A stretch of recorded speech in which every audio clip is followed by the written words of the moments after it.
We shared with 40 some people in the first 3 days and didn't have anyone say no.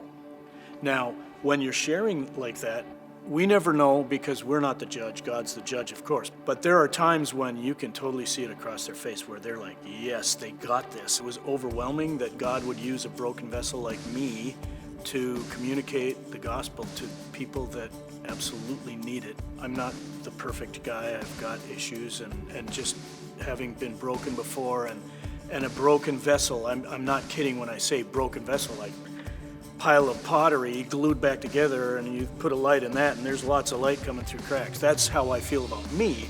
And so when God used me in that way, I was like, this is incredible. Third day we went to a place and this woman was in her 30s.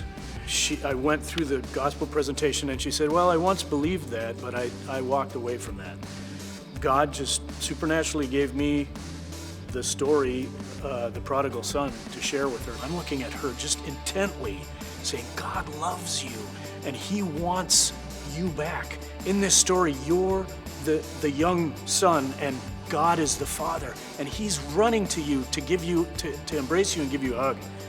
And by the time I'm done, she's crying, I'm crying, Sabasa's crying, and it was incredible. And she said, yeah, I want to turn back. There are 62,000 villages of varying sizes in Nepal.